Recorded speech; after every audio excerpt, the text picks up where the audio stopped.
মানববন্ধনের সম্মানিত সভাপতি এবং উপস্থিত বিজ্ঞ আইনজীবীবৃন্দ, আসসালামু আলাইকুম। দেখুন, আমি জাস্ট 1 মিনিট কথা বলবো। আপনারা জানেন একটি বিপ্লব সফল হয়েছে। পৃথিবীর অনেক জায়গায় বিপ্লব সফল হওয়ার পরে বিপ্লবের উদ্দেশ্য ফেল করেছে এবং বিপ্লব ধূলিসাৎ হয়েছে। আমাদের এই বিপ্লবকে সফল করতে হলে বিপ্লবের যে উদ্দেশ্য, সেই উদ্দেশ্য সাধন করতে হবে। সেইটা কি? অন্যতম উদ্দেশ্য হলো সুশাসন, ন্যায় বিচার এবং স্বাধীন বিচার বিভাগ। যে সমস্ত বিচারকবৃন্দ শুধুমাত্র দলীয় কনসিডারেশনে বিচারপতি হয়েছে, দক্ষতা এবং যোগ্যতা দেখাতে পারেন একদিকে, অন্যদিকে দুর্নীতিবাজ এবং দলদাস, তাদেরকে বাংলাদেশের মানুষ বিচারকের আসনে দেখতে চায় না। আমরা আশা করব এপিলেট ডিভিশনের উদাহরণ ফলো করে তারা নিজে থেকে সরে যাবে।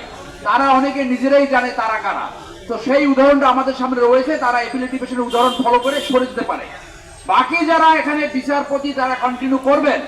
ইতিমধ্যে সরকার একটি সিদ্ধান্ত নিয়েছে, সরকারি কর্মকর্তা কর্মচারীদেরকে প্রতি বছর তাদের সম্পত্তির হিসাব দিতে হবে।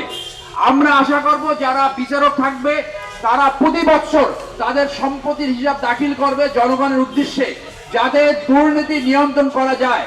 এছাড়া সবার আগে এই বিচারাঙ্গন 7টা টেবিলে যে ঘুর দিতে হয়, সেইটাকে দুর্নীতি মুক্ত করতে হবে। অতএব আমাদের এই বিপ্লব সফল করতে হলে অবশ্যই এই দলদাস এবং দুর্নীতিবাজ যারা বিচারপতি তাদের সরে যেতে হবে। সবাইকে ধন্যবাদ।